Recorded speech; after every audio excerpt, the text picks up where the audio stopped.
बिस्मिल्लाहिर्रहमानिर्रहीम। मैं जनाब डॉक्टर जी.एम. चौधरी पंजाबी संगत विच यकीनन तुसी मेरे इस प्रोग्राम का इंतज़ार कर रहे होवोगे। मैं तुहानू इस तो पहले दस चुकिया कि मैं पंजाब दे और पंजाबी ज़बान के जोड़े पुराने शायर ने उन्हां दे मुतल्लक और उन्हां दा कलाम तुहाडे सामने पेश करांगा।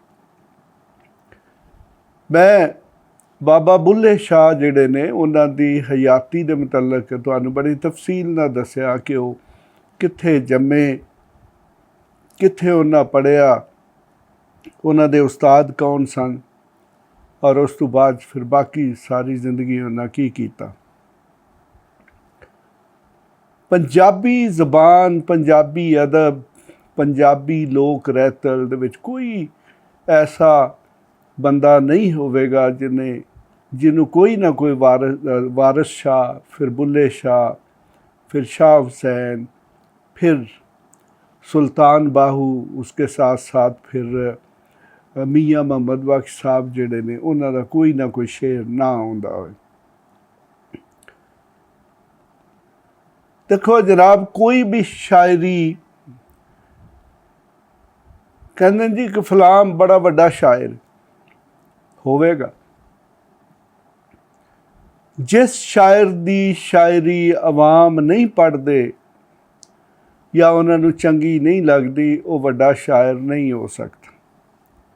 और यही वजह है कि देखो कि और दिल्ली दबस्तान जिन्हों असी कहने, यानी कि वो शायर जिहड़े कि 1857 तो पहले मुगलिया दरबार नाल वाबस्ता सन या दिल्ली च पैदा होए और दिल्ली च उन्हां दरबारी या दूसरी शायरी की या उस तो बाद 1857 तो बाद, तो उन्हें सिर्फ चंद एक ने गालिब है जिहदे लोगों को चंद शेर याद ने और बाकी जिन्ने भी शायर ने उन्हां दे मुतल्लक किसी को कोई पता नहीं, सवाए इसते कि साडे जिहड़े बाल ने, साडे जिहड़े तालब इलम ने, पढ़न वाले ने, पढ़ाकू ने, उन्होंने कॉलेजां ते यूनिवर्सिटियां दा जिहड़ा सिलेबस है उहदे चों पढ़ाए जाते और वो सिर्फ इम्तिहान की हद तक ही वो तैयारी करते हैं और उस तो बाद उन्होंने कदे उन्हां दा कोई शेर याद नहीं रहिंदा।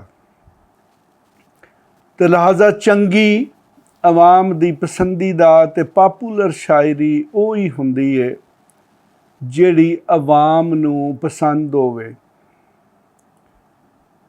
और आवाम नूं वो शायरी पसंद होंदी है जिहड़े आवाम दे जज्बात, आवाम दे मजहबी रुझानात, ख्यालात और जज्बात जिहड़े ने उन्हां दे मुताबिक होए। ते बाबा बुल्ले शाह एक बिल्कुल पंजाब दी रहतल दे विच खुबे हुए शायर सन जिन्हां दी रूहानी जिंदगी तो एक अलग किस्सा है कि की उन्हां दे नज़रियात सन, वो किस तरीके नाल वाहदतुल वजूद यानी कि अल्लाह दे एक होण ते यकीन रखते हैं या बाकी बहुत सारियां गल्लां। और लेकिन उन्हां दी जिहड़ी शायरी है उहदे विच भी उन्होंने उस वाहदतुल वजूद की बड़ी गल की। मेरे सामने कुलियाते बुल्ले शाह है और इहदे विच काफ़ी सारियां उन्हां दियां काफ़ियां ने। ते जिहड़ी उन्हां दी पहली काफ़ी है बुल्ले शाह ने बड़ी दिलचस्प गल है कि उन्हां जिहड़े रदीफ ने यानी कि अल्फाबैटिकल ऑर्डर नाल अपनी बहुत सारी शायरी की थी, यानी कि अलफ तो लैके ये तक उन्हां जिहड़े अल्फाज ने उन्हां तो अपनियां काफ़ियां दी इब्तदा करदिया होया अपने ख्यालात जिहड़े ने दसे। अज मैं एक छोटी जी काफ़ी जिहड़ी कि पहली है रदीफ अलफ दे विच, यकीनन अलफ उर्दू ज़बान च, पंजाबी च, फारसी च, अरबी च और इस तरह अंग्रेज़ी दे विच भी ए, ग्रीक अल्फा या इस तरह बाकी जिहड़ियां ज़बानां ने उन्हां दे विच पहला लफ्ज़। ते अलफ नूं देखो कि किन्ने खूबसूरत अंदाज नाल, किन्ने सोहणे अंदाज नाल बाबा बुल्ले शाह ने ਬਿਆਨ ਕੀਤਾ ਔਰ ਦੱਸਿਆ ਕਿ ਇਹ ਅਲਫ ਹੀ ਕਿਉਂ ਹੈ।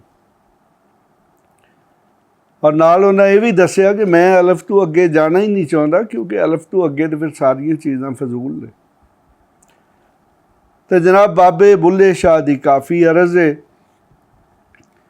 ਬਾਬਾ ਬੁੱਲੇ ਸ਼ਾਹ ਕਹਿੰਦੇ ਨੇ ਕਿ ਅਲਫ ਅੱਲਾ ਨਾਲ ਰਤਾ ਦਿਲ ਮੇਰਾ, ਅਲਫ ਅੱਲਾ ਨਾਲ ਰਤਾ ਦਿਲ ਮੇਰਾ, ਮੈਨੂੰ ਬੇ ਦੀ ਖਬਰ ਨਕਾਈ, ਮੈਨੂੰ ਬੇ ਦੀ ਖਬਰ ਨਕਾਈ, ਅਲਫ ਅੱਲਾ ਨਾਲ ਰਤਾ ਦਿਲ ਮੇਰਾ, ਮੈਨੂੰ ਬੇ ਦੀ ਖਬਰ ਨਕਾਈ।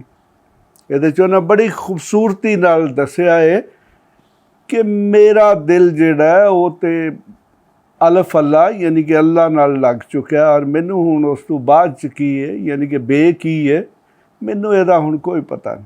ਦੁਬਾਰਾ ਪੜ੍ਹਨਾ, ਅਲਫ ਅੱਲਾ ਨਾਲ ਰਤਾ ਦਿਲ ਮੇਰਾ, ਮੈਨੂੰ ਬੇ ਦੀ ਖਬਰ ਨਕਾਈ। ਤੇ ਜਨਾਬ ਅਗਲਾ ਸ਼ੇਰ ਹੈ, ਬੇ ਪੜ੍ਹਦਿਆਂ ਮੈਨੂੰ ਸਮਝ ਨਾ ਆਵੇ, ਬੇ ਪੜ੍ਹਦਿਆਂ ਮੈਨੂੰ ਸਮਝ ਨਾ ਆਵੇ, ਲਜ਼ਤ ਅਲਫ ਦੀ ਆਈ। ਫਿਰ ਪੜ੍ਹਨਾ, ਬੇ ਪੜ੍ਹਦਿਆਂ ਮੈਨੂੰ ਸਮਝ ਨਾ ਆਵੇ, ਲਜ਼ਤ ਅਲਫ ਦੀ ਆਈ। ਕਿੱਡੇ ਖੂਬਸੂਰਤ ਅੰਦਾਜ਼ ਨਾਲ ਬਾਬਾ ਬੁੱਲੇ ਸ਼ਾਹ ਨੇ ਦੱਸਿਆ ਹੈ ਕਿ ਮੈਨੂੰ ਤੇ ਅਲਫ ਪੜ੍ਹ ਕੇ ਹੀ ਇੰਨਾ ਮਜ਼ਾ ਆਇਆ, ਮੈਨੂੰ ਅਲਫ ਪੜ੍ਹ ਕੇ ਹੀ ਇੰਨਾ ਸਵਾਦ ਆਇਆ ਕਿ ਮੈਨੂੰ ਜਿਹੜਾ ਅਲਫ ਤੋਂ ਬਾਅਦ ਹੁਣ ਕੋਈ ਚੀਜ਼ ਜਿਹੜੀ ਉਹ ਚੰਗੀ ਨਹੀਂ ਲੱਗਦੀ। ਤੇ ਕਹਿੰਦੇ ਨੇ ਕਿ ਬੇ ਪੜ੍ਹਦਿਆਂ ਮੈਨੂੰ ਸਮਝ ਨਾ ਆਵੇ, ਬੇ ਪੜ੍ਹਦਿਆਂ ਮੈਨੂੰ ਸਮਝ ਨਾ ਆਵੇ, ਲਜ਼ਤ ਅਲਫ ਦੀ ਆਈ। ਤੇ ਗੱਲ ਵੀ ਬੜੀ ਚੰਗੀ ਕਿ ਜਿਹੜੀ ਚੀਜ਼ ਦੁਨੀਆ 'ਚ ਕਿਸੇ ਵੀ ਇਨਸਾਨ ਨੂੰ ਚੰਗੀ ਲੱਗਣੀ ਸ਼ੁਰੂ ਕਰ ਦਿੰਦੀ ਹੈ ਤੇ ਉਸ ਤੋਂ ਬਾਅਦ 'ਚ ਬਾਕੀ ਜਿੰਨੀਆਂ ਚੀਜ਼ਾਂ ਨੇ ਫਿਰ ਉਹਨੂੰ ਅੱਛੀਆਂ ਨਹੀਂ ਲੱਗਦੀਆਂ, ਚੰਗੀਆਂ ਨਹੀਂ ਲੱਗਦੀਆਂ। ਜਨਾਬ ਚੌਥਾ ਸ਼ੇਰ ਹੈ, ਐਨ ਤੇ ਗੈਨ ਨੂੰ ਸਮਝ ਨਾ ਜਾਣਾ, ਐਨ ਤੇ ਗੈਨ ਨੂੰ ਸਮਝ ਨਾ ਜਾਣਾ, ਗੱਲ ਅਲਫ ਸਮਝਾਈ। ਐਨ ਤੇ ਗੈਨ ਨੂੰ ਸਮਝ ਨਾ ਜਾਣਾ, ਗੱਲ ਅਲਫ ਸਮਝਾਈ। ਦੇਖੋ ਕਿੱਡੇ ਖੂਬਸੂਰਤ ਅੰਦਾਜ਼ ਨਾਲ ਉਹਨਾਂ ਕਿਹਾ ਕਿ ਐਨ ਗੈਨ ਬਾਕੀ ਜੋ ਫੇ ਕਾਫ ਨੇ ਸਭ ਫਜ਼ੂਲ ਨੇ, ਮੈਨੂੰ ਜੋ ਅਲਫ ਤੋਂ ਪਤਾ ਚੱਲ ਗਿਆ, ਅਲਫ ਤੋਂ ਅੱਗੇ ਗੱਲ ਹੀ ਕੋਈ ਨਹੀਂ। ਦੁਬਾਰਾ ਪੜ੍ਹਨਾ, ਐਨ ਤੇ ਗੈਨ ਨੂੰ ਸਮਝ ਨਾ ਜਾਣਾ, ਗੱਲ ਅਲਫ ਸਮਝਾਈ। ਤੇ ਜਨਾਬ ਆਖਰੀ ਸ਼ੇਰ ਹੈ, ਬਾਬਾ ਬੁੱਲੇ ਸ਼ਾਹ ਕਹਿੰਦੇ ਨੇ, ਬੁੱਲੇ ਸ਼ਾਹ ਦਾ ਇਹ ਤਰੀਕਾ ਹੈ ਕਿ ਆਖਰੀ ਸ਼ੇਰ ਦੇ ਵਿੱਚ ਉਹ ਆਪਣਾ ਨਾਂ ਇਸਤੇਮਾਲ ਕਰਦੇ ਨੇ। ਇਸੇ ਤਰ੍ਹਾਂ ਸ਼ਾਹ ਹੁਸੈਨ ਜਾਂ ਬਾਕੀ ਉਰਦੂ ਦੇ ਵਿੱਚ ਵੀ ਜਿੰਨੇ ਸ਼ਾਇਰ ਨੇ ਆਪਣਾ ਤਖੱਲਸ ਜਾਂ ਨਾਂ ਜਿਹੜਾ ਉਹ ਆਖਰੀ ਸ਼ੇਰ 'ਚ ਇਸਤੇਮਾਲ ਕਰਦੇ। ਤੇ ਕਹਿੰਦੇ ਨੇ ਕਿ ਬੁੱਲਿਆ ਕੌਲ ਅਲਫ ਦੇ ਪੂਰੇ, ਬੁੱਲਿਆ ਕੌਲ ਅਲਫ ਦੇ ਪੂਰੇ, ਜਿਹੜੇ ਦਿਲ ਦੀ ਕਰਨ ਸਫਾਈ। ਬੁੱਲਿਆ ਕੌਲ ਅਲਫ ਦੇ ਪੂਰੇ, ਜਿਹੜੇ ਦਿਲ ਦੀ ਕਰਨ ਸਫਾਈ। ਜਨਾਬ ਕਮਾਲ ਕਰਤਾ ਬਾਬਾ ਬੁੱਲੇ ਸ਼ਾਹ ਨੇ। ਉਹ ਕਹਿੰਦੇ ਨੇ ਕਿ ਜਨਾਬ ਇਹ ਅਲਫ ਜਿਹੜਾ ਇਹਦੇ ਵਿੱਚ ਸਾਰਾ ਕੁਝ ਹੀ ਆ ਗਿਆ, ਔਰ ਜਿਸ ਬੰਦੇ ਨੂੰ ਇਸ ਅਲਫ ਅੱਲਾ ਦੀ ਸਮਝ ਲੱਗਦਾ ਉਹਦਾ ਫਿਰ ਦਿਲ ਪਾਕ ਸਾਫ਼ ਹੋ ਜਾਂਦਾ, ਉਹਦੇ ਦਿਲ ਦੇ ਵਿੱਚ ਹੋਰ ਕੋਈ ਦੂਸਰਾ ਸ਼ਖਸ ਨਹੀਂ ਹੋ ਸਕਦਾ। ਇਹ ਜਨਾਬ ਇਹ 4 ਸ਼ੇਰ ਨੇ, ਮੈਂ ਇਹਨਾਂ ਨੂੰ ਹੁਣ ਇਕੱਠਿਆਂ ਪੜ੍ਹਨਾ, ਚूँकि ਕਿਸੇ ਵੀ ਗਜ਼ਲ ਨਜ਼ਮ ਨੂੰ ਇਕੱਠਿਆਂ ਪੜ੍ਹੋ ਤਾਂ ਉਹਦਾ ਇੱਕ ਆਪਣਾ ਮਜ਼ਾ ਹੁੰਦਾ, ਤਾਂ ਕਿ ਤੁਹਾਨੂੰ ਇਹ ਸਮਝ ਲੱਗੇ ਕਿ ਕਿਸ ਤਰੀਕੇ ਨਾਲ ਉਹਨਾਂ ਰਦੀਫ ਕਾਫੀਏ ਨੂੰ ਬੜੀ ਮਹਾਰਤ ਨਾਲ ਤੇ ਕਾਮਯਾਬੀ ਨਾਲ ਇਸਤੇਮਾਲ ਕੀਤਾ। ਕਹਿੰਦੇ ਨੇ ਕਿ ਅਲਫ ਅੱਲਾ ਨਾਲ ਰਤਾ ਦਿਲ ਮੇਰਾ, ਮੈਨੂੰ ਬੇ ਦੀ ਖਬਰ ਨਕਾਈ। ਬੇ ਪੜ੍ਹਦਿਆਂ ਮੈਨੂੰ ਸਮਝ ਨਾ ਆਵੇ, ਲਜ਼ਤ ਅਲਫ ਦੀ ਆਈ। ਐਨ ਤੇ ਗੈਨ ਨੂੰ ਸਮਝ ਨਾ ਜਾਣਾ, ਗੱਲ ਅਲਫ ਸਮਝਾਈ।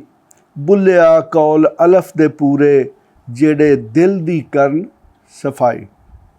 ਤੇ ਜਨਾਬ ਮੈਂ ਮਜ਼ੀਦ ਚੀਜ਼ਾਂ ਯਾਨੀ ਕਿ ਇਸ ਤੋਂ ਬਾਅਦ ਬੁੱਲੇ ਸ਼ਾਹ ਦੀ ਬਾਕੀ ਕਾਫੀਆਂ, ਵਾਰਿਸ ਸ਼ਾਹ, ਸ਼ਾਹ ਹੁਸੈਨ ਔਰ ਦੂਜੇ ਪੰਜਾਬੀ ਸ਼ਾਇਰ ਜਿਹੜੇ ਨੇ ਉਹਨਾਂ ਦੀਆਂ ਅੱਛੇ ਜਿਹੜੇ ਕਲਾਮ, ਚੁਨੀਦਾ ਕਲਾਮ ਇਹ ਤੁਹਾਡੇ ਸਾਹਮਣੇ ਪੇਸ਼ ਕਰਾਂਗਾ। ਤੇ ਮੇਰੇ ਚੈਨਲ ਨਾਲ ਜੁੜੇ ਰਹੋ। ਖੁਦਾ ਹਾਫਿਜ਼। ਇਸ ਤਰ੍ਹਾਂ ਦੀਆਂ ਹੋਰ ਵੀਡੀਓਜ਼ ਲਈ ਇਸ ਚੈਨਲ ਨੂੰ ਸਬਸਕ੍ਰਾਈਬ ਕਰੋ ਅਤੇ ਜੇਕਰ ਤੁਹਾਡੇ ਕੋਈ ਸਵਾਲ ਹਨ ਤਾਂ ਸਾਨੂੰ ਕਮੈਂਟ ਵਿੱਚ ਪੁੱਛੋ ਅਤੇ ਇਸ ਵੀਡੀਓ ਨੂੰ ਆਪਣੇ ਦੋਸਤਾਂ ਅਤੇ ਯਾਰਾਂ ਨਾਲ ਸ਼ੇਅਰ ਕਰੋ।